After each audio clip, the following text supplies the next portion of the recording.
Então, hoje eu queria falar um pouquinho, mais do que nós já falamos, sobre a grande guerra que nós vivemos depois de aceitar a Jesus. Porque antes de aceitar a Jesus, nós já estávamos derrotados, né? É bem claro isso, né? Na Efésios, depois nós vamos ver aqui, é muito claro. Mas depois que nós aceitamos Jesus, Jesus veio para que nós tenhamos não só a salvação, mas vida e vida em abundância. E tem alguém, o inimigo de Jesus, que não quer que nós vivamos esta vida e vida em abundância, né? Ele vive num mundo de angústia, de dor, e quer levar todo mundo para esse mundo, né? Então, meus irmãos, a realidade desta guerra, né, como eu falei, ela está descrita em Efésios 2,1, quando diz: antigamente, por terem desobedecido a Deus e por terem cometido pecados, vocês estavam espiritualmente mortos. O que significa estar espiritualmente mortos? Se nós deixarmos essa terra, né, o nosso destino vai ser o julgamento, mais a segunda morte, que é a morte eterna, né?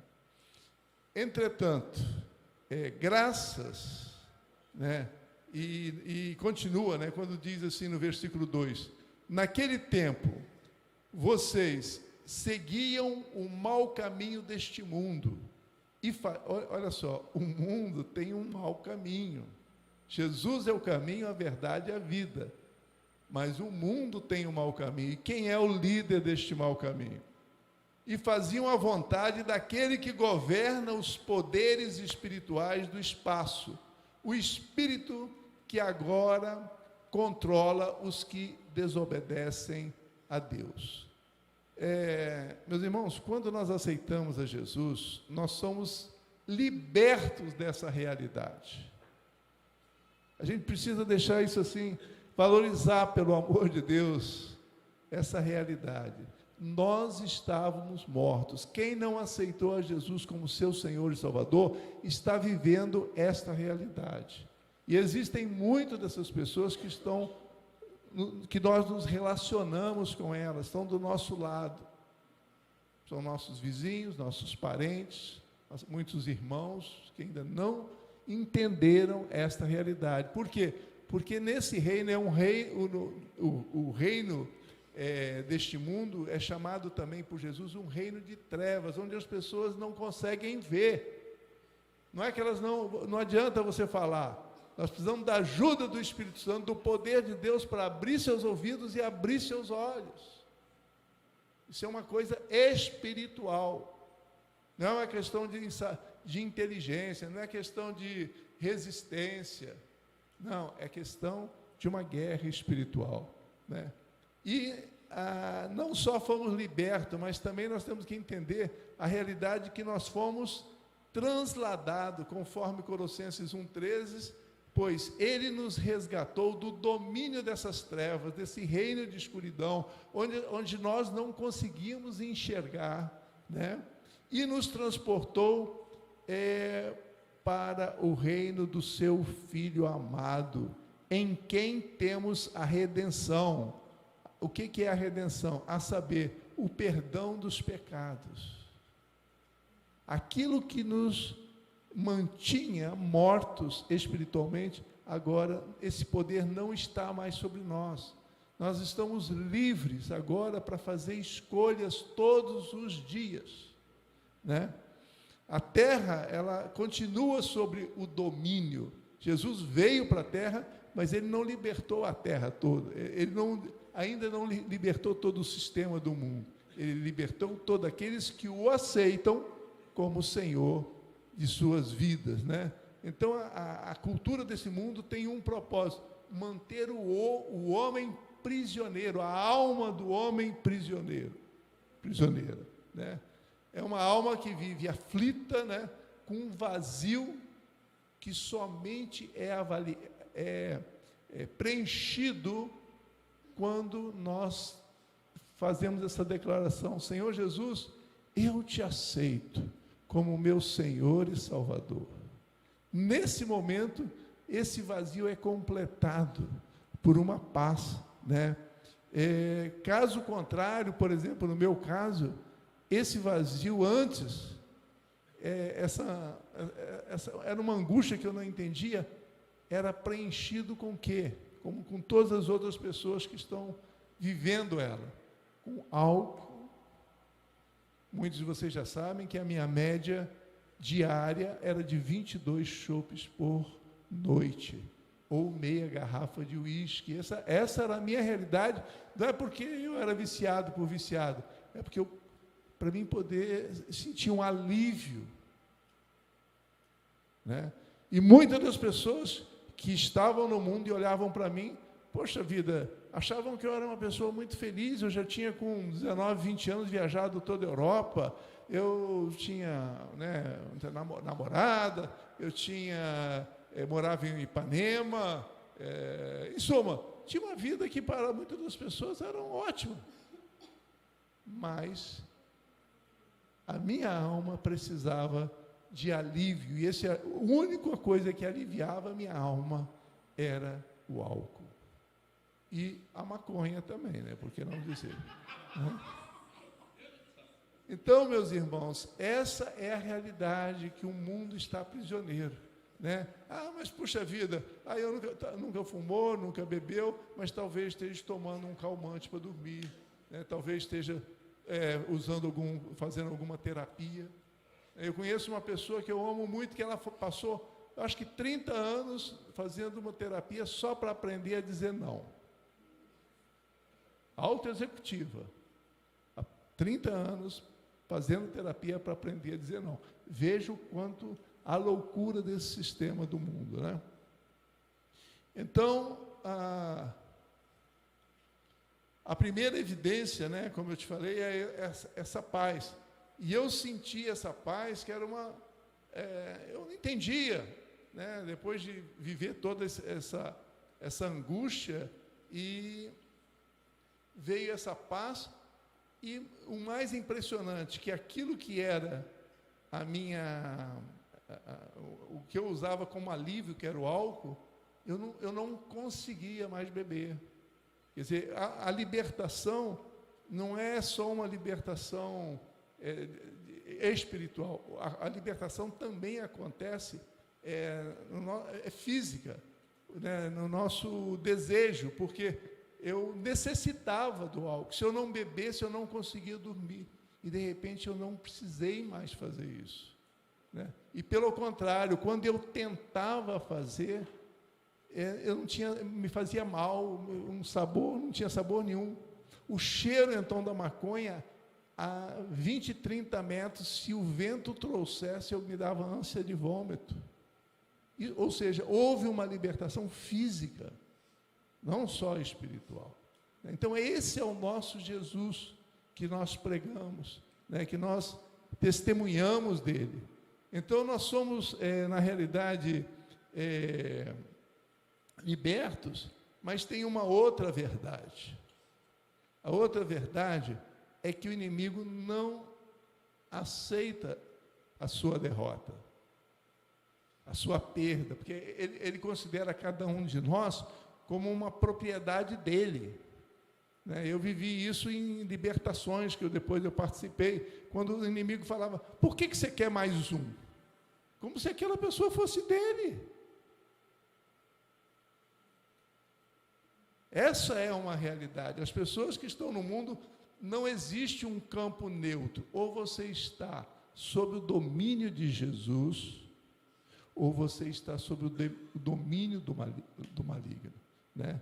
E a forma com que ele usa, né, já porque a guerra é espiritual, ele não tem condição de me matar fisicamente, Satanás. Ele pode até usar, se eu estiver fora da guarda do Senhor, usar um acidente, como existem mesmo, esses voodoos lá na África, fazem coisas para matar pessoas, mas são pessoas que estão fora da guarda do Senhor, né? Então, o que o inimigo pode fazer é como um caçador, né? O que o caçador faz? Alguém aqui já foi caçador? Não, só eu. Você, para caçar, você está na mata, você não vai ficar a mata toda andando atrás do bicho. Então, o que você faz? Você emite um som, primeiro de uma fêmea com apito, ou um som de um macho. Aí, quando se houver uma resposta, por exemplo, se foi o macho que respondeu, você continua o apito da fêmea. Você tem que saber como é que a fêmea que você está caçando, ou o macho. E aí você começa até ele se aproximar. Então, quando ele está diante de você, no seu alce de mira, aí você puxa o dedo e abate a sua caça. É assim exatamente que o inimigo faz conosco. Ele usa coisas para nos atrair. São chamadas ciladas. Para nos voltar a ter domínio sobre nós com nossa autorização. Porque sem nossa autorização, ele não tem mais domínio e nenhuma autoridade sobre nenhum de nós que aceitamos a Jesus como seu Senhor e Salvador, né? A cultura, então, deste mundo, né, através da mídia, inspirada pelo inimigo, ela gasta multibilhões de dólares para manter nossas mentes, nossos corações, desejando coisas, né, para nos sentirmos melhor, nos sentirmos importantes, ou um prazer, né? E Tiago, capítulo 1, versículo 15, ele resume muito bem isso que eu estou tentando falar. Então, esses desejos fazem com que o pecado nasça, e o pecado, quando já está maduro, produz a morte. A maioria dos homens que estão no mundo, né, que não fizeram ainda uma opção de mudar de sexo, essas coisas, eles são muito aficionados, por exemplo, em sexo, em mulher. E o que Satanás usa para mantê-los ali? Qual é o som do caçador para aquele que foi muito mulherengo que nem eu? É a pornografia. Por quê? Porque a pornografia estimula desejos que acaba conduzindo à prostituição, a prostituição acaba conduzindo a um adultério, o adultério conduz o quê? A uma quebra na aliança com a esposa, e aí a destruição da família. A pornografia é o som do caçador para a maioria dos homens. Não acho que mulher seja muito envolvida com isso, eu não sei, eu sou homem. Mas para os homens eu tenho certeza, e homens que estão na igreja. Eu não estou dizendo que estão aqui sentados, não, mas homens cristãos. Porque os que estão no mundo, eu tive que sair de grupos de amigos antigos, porque o tempo todo recebendo fotos e coisas que eu não queria mais ser seduzido por aquelas coisas. Porque não são fotos feias, não são fotos agradáveis. Essa é a realidade, a verdade.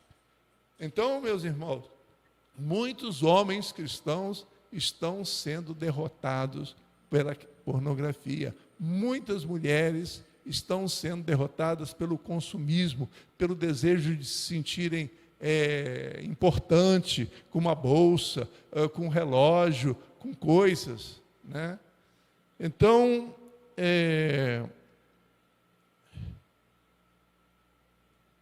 estou com dificuldade aqui, vamos ver se eu consigo aqui. Deixa eu só passar mais aqui, que eu estou com dificuldade.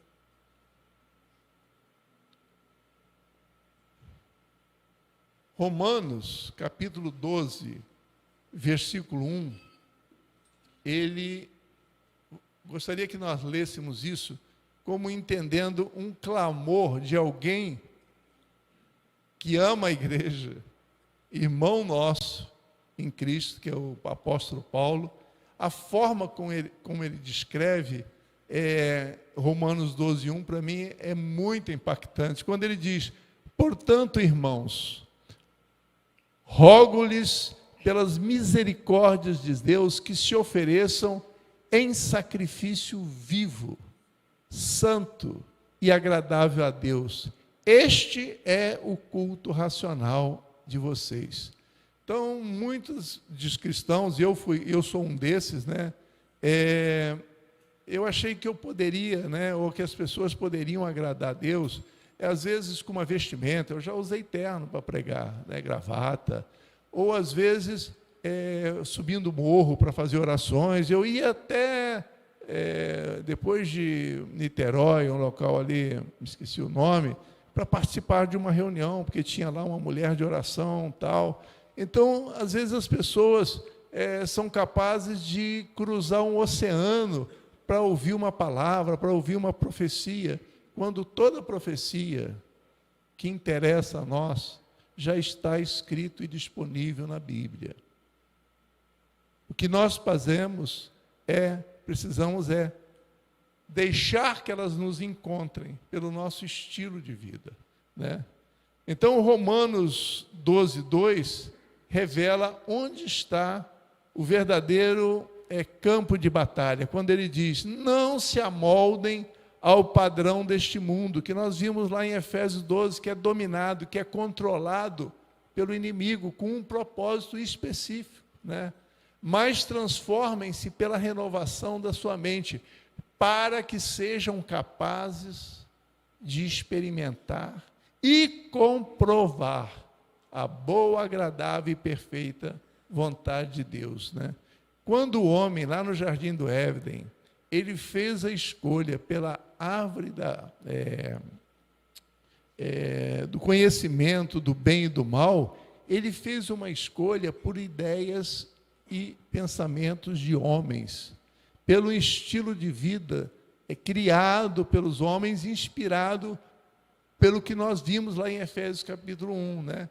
Então, esse estilo de vida, ele convenceu os homens, como eu era convencido, de que eu podia ser feliz realizando desejos. Então, como eu falei, com 22 anos, eu já conhecia a Europa, conhecia a América do Sul. Pô, você deve ter gastado muito dinheiro, não? Para a Europa, eu gastei, durante 60 dias, $5 por dia. América do Sul, eu saí do Brasil, acho que com R$200, viajei 2 meses, Bolívia, Peru e Argentina. Então, vocês imaginam onde é que eu dormia, como é que eu fazia, né? Para passar 2 meses com R$200, né?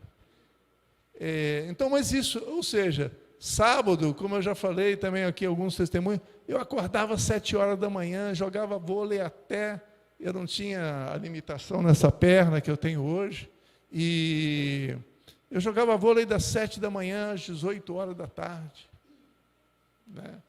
E, enfim, aí depois ia para a noite. Em média, eu dormia 4, 5 horas por noite. Era amigo do médico, claro, do trabalho. Por quê? Porque depois do almoço, quem é que aguenta? Aí eu falava: Hugo, está difícil. Ele falava: não, vem para cá. Aí eu ia para lá, botava na maca, aí eu dormia, tirava um cochilo, chegava alguém e perguntava: o que o Sérgio tem? Ele está com problema de pressão. Então, se você perguntar ex-funcionário da... você conheceu o Sérgio Coutinho? Tinha 2 Sérgio Coutinho, um era superintendente e o outro era engenheiro, que era eu. Aquele que era engenheiro já. Ele tinha um problema de pressão, possivelmente vai dizer que eu tinha um problema de pressão, que eu vivia na enfermaria, para poder aguentar o resto do dia. Qual seria meu fim, meus irmãos? Eu conheci Jesus com 32 anos.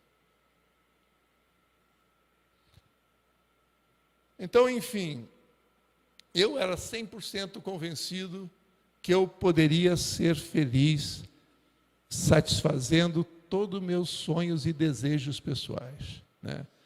No Brasil, se a gente tem uma ideia do quanto as pessoas são dominadas pela busca do prazer, que alguém, muitos, e eu ouvi isso antes das eleições, deram voto para um determinado candidato porque tinham a esperança de, no final de semana, isso não é piada, gente, é real, receber uma picanha e uma cervejinha. Isso é real. Eu ouvi isso de um rapaz trabalhando lá no sítio para mim. Ah, pastor, não dá, né? Você sabe. Pô. Então, essa alienação, meus irmãos, como eu falei, é um investimento de bilhões e bilhões de dólares para formar nossa mentalidade. E que muitos de nós estamos contaminados, né? A conformação, ela começa na educação infantil. Quantos pais aqui já fizeram as contas de que gastam mais de 1 milhão para educar, para fazer um filho chegar numa universidade? Quem faz medicina é muito mais. Né? Estão na igreja, estão na escolinha dominical, aí vão do jardim de infância até se formarem na universidade. O que eles saem de lá?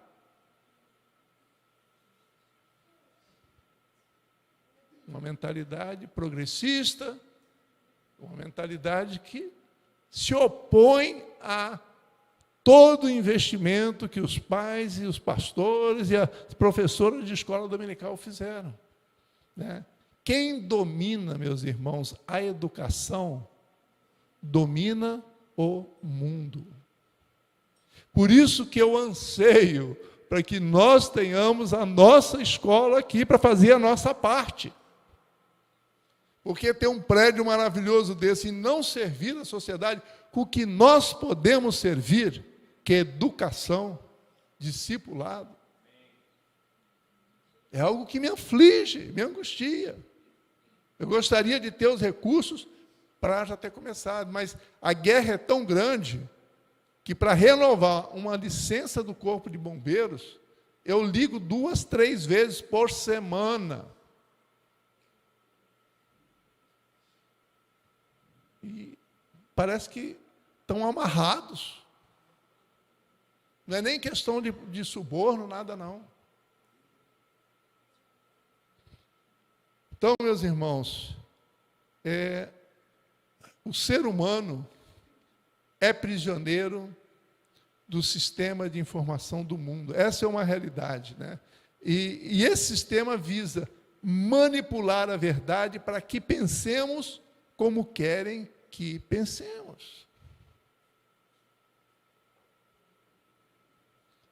Segundo, esse sistema visa estimular nossos desejos, estuda nossos hábitos, porque todo mundo sabe disso aqui.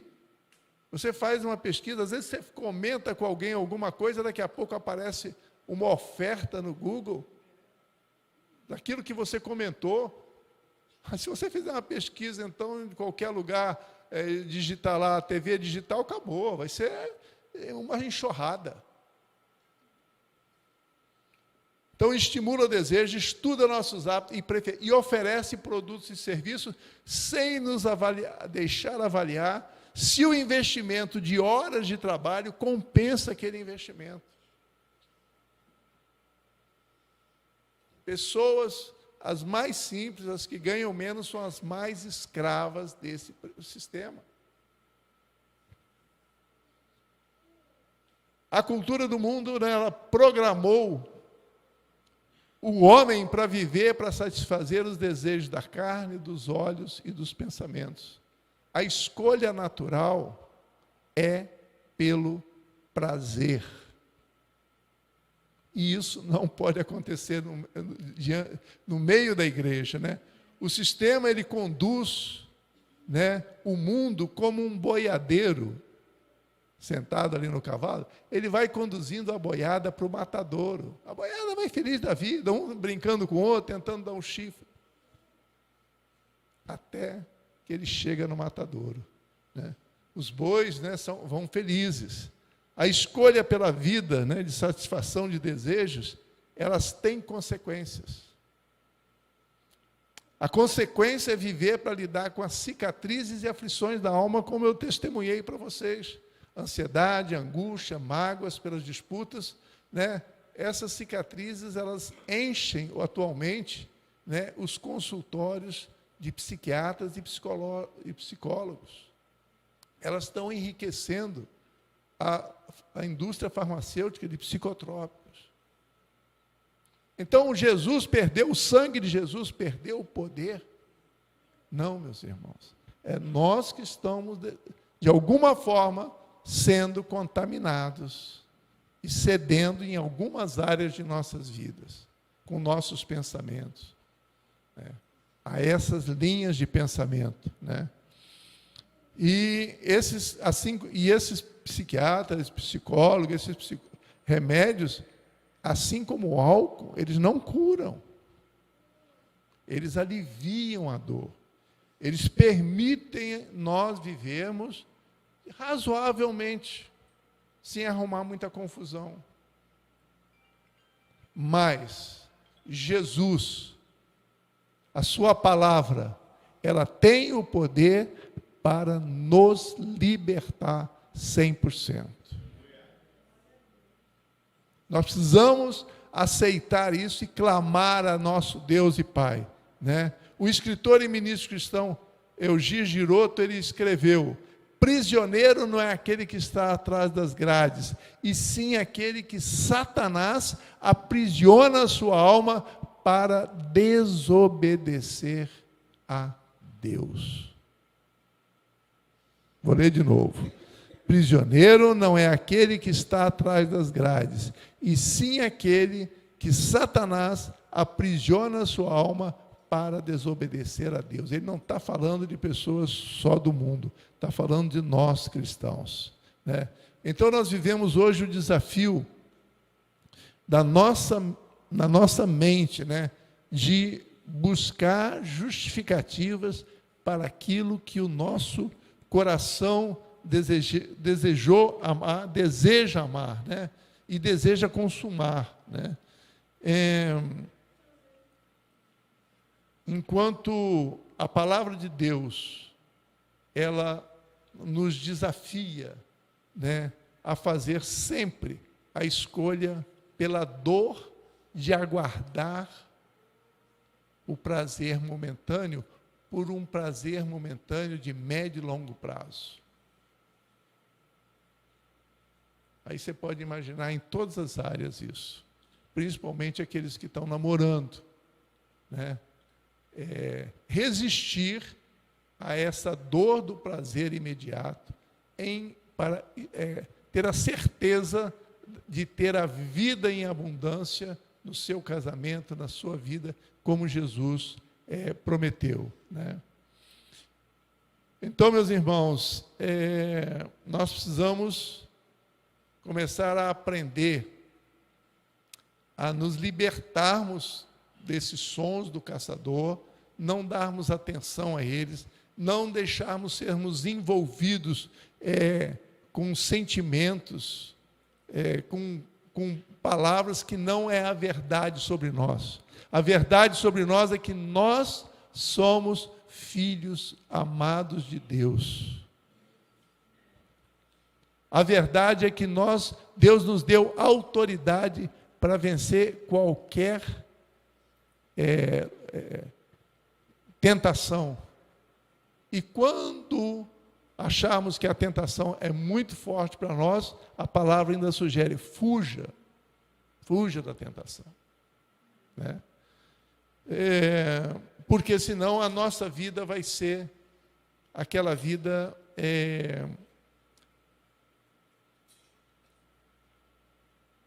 da maioria dos cristãos, que é meu mundo e eu, Deus está me mudando e como eu devo lidar com as minhas motivações, com os desejos do meu coração, com os meus pensamentos, com as minhas ações. E aí a gente vem para uma reunião da igreja, senta aqui, escuta uma palavra, e a gente precisa sair desse círculo vicioso. Senão nossas orações vão ser sempre, as nossas petições vão ser sempre a mesma. Deus está cansado já de ouvir de nós, às vezes, os mesmos pedidos, né? Então, meus irmãos, para isso, né, nós precisamos realmente renovar nossa mente e parar de lidar com as tentações e passar a desejar nos tornarmos, pedir ajuda a Deus para nos tornarmos, a sermos uma bênção para outras pessoas. Através de nossas palavras, de nossas ações. Quando nós fazemos isso, imediatamente, aquelas lutas, quando nós nos ocupamos em servir a Deus, em servir ao próximo, imediatamente nós somos libertos. Na nossa mente, mentes ocupadas são libertas daquelas tramas do inimigo, que fica nos enrolando, nos engodando. Nós fomos criados por Deus, fomos salvos, fomos libertos para sermos uma bênção para outras pessoas, para através de nossa vida glorificarmos o nome de Deus, e Deus vai abrir as janelas do céu e as bênçãos encherão nossas vidas, com uma medida que nós não imaginamos. Não sei se eu fui claro. O negócio é parar de lidar com as minhas questões, as minhas dores, né? Para começar a olhar, abrir meus olhos e olhar para quem está à minha frente, do meu lado. Procurar ser agradável, se é a sua esposa, se é o seu marido, falar palavras carinhosas, se é o seu filho, né? Aconselhar com sabedoria, não irritando a eles, como diz a palavra. Se é um colaborador, funcionar como se você fosse o pastor dele, cuidando dele. Deus nos criou para cuidarmos da sua criação, e a coisa mais importante na sua criação somos nós.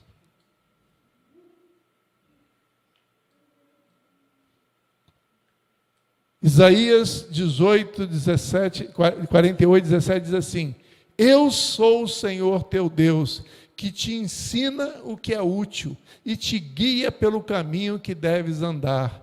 Ah, se tivesses dado ouvido aos meus mandamentos, então seria a tua paz como o rio, e a tua justiça como as ondas do mar. Também a tua descendência seria como a areia, e os que procedem das tuas entranhas como os seus grãos, que dão frutos, né? Acrescento eu. E o seu nome nunca seria cortado, nem destruído diante de mim. Meus irmãos, o caminho que ele fala é o caminho de Jesus. Ele é o caminho estreito, é o caminho pela escolha da cruz, é o caminho pela escolha da dor, de não aceitar as ofertas prazerosas do sistema do mundo. Deus quer nos saciar. Eu não consegui ser saciado pela bebida, nem pelo prazer do sexo, nem por nada. Eu fui saciado pela presença de Deus. Precisamos entender isso e não perder essa realidade. Eu vivi essa realidade recém-convertido, e eu luto para manter essa realidade agora, depois de 40 anos. Porque esta é a realidade. Então, se desejamos ver nossas vidas, né, famílias transformadas, o ambiente onde trabalhamos, a igreja, nós precisamos começar fazendo o quê? Sendo transformados. Começando pela nossa mente. É pensar novo e agir novo. Não adianta pensar novo, falar e agir velho.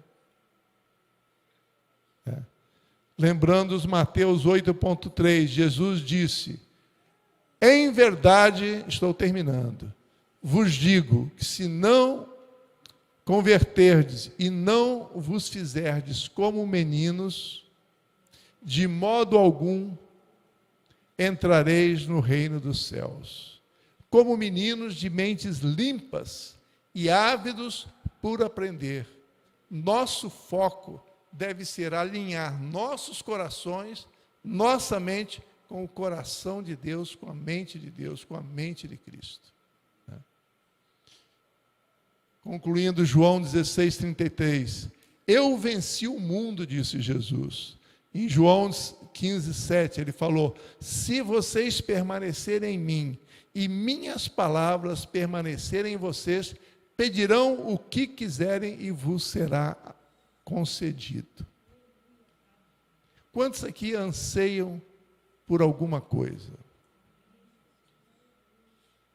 Nem todo mundo.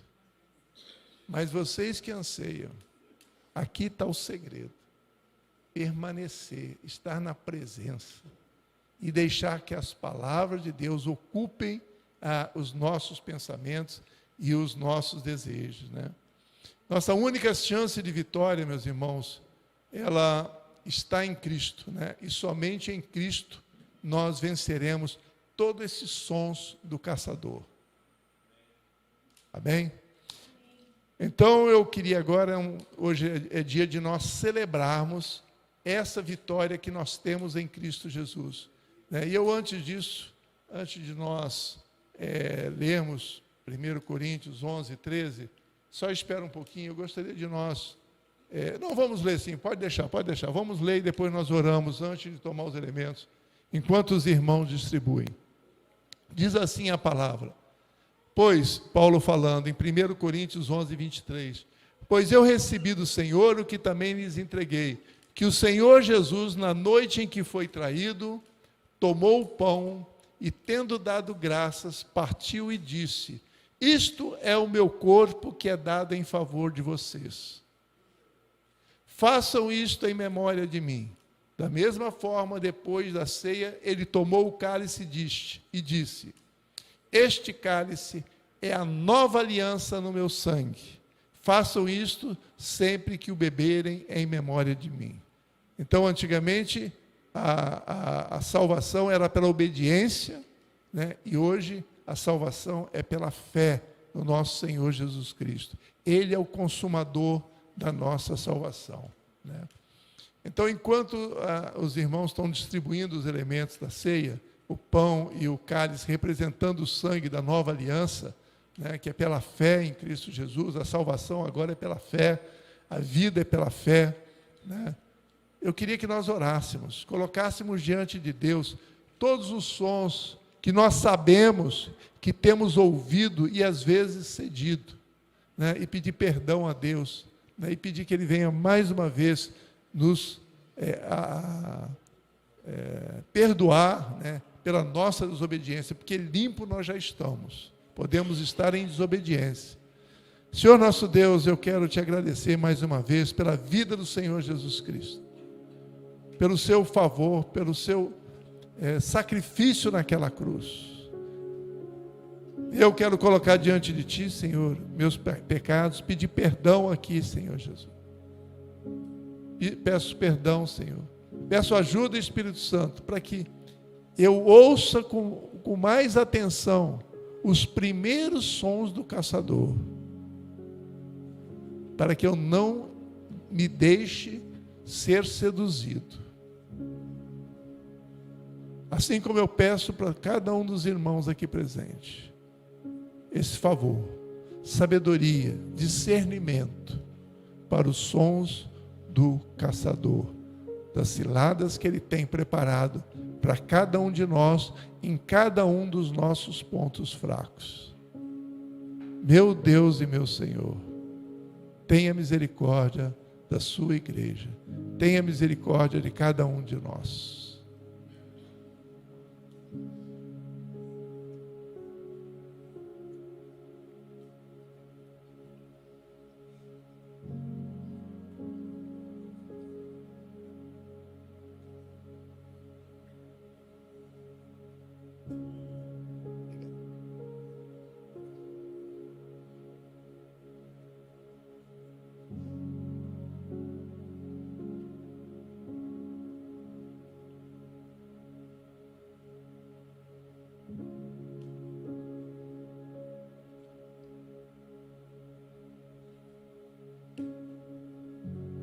estão?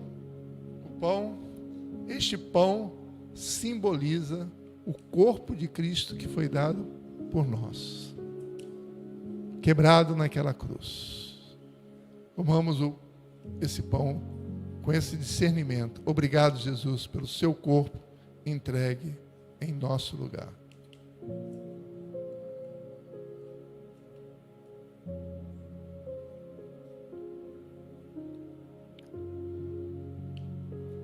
Senhor Jesus, hoje nós tomamos esse cálice simbolizando a nova aliança que nós temos com o nosso Deus e Pai. Que a salvação é através da fé. Nós cremos no poder do teu sangue, Senhor Jesus, para nos limpar, regenerar e nos libertar. Muito obrigado, Senhor Jesus. Bebamos.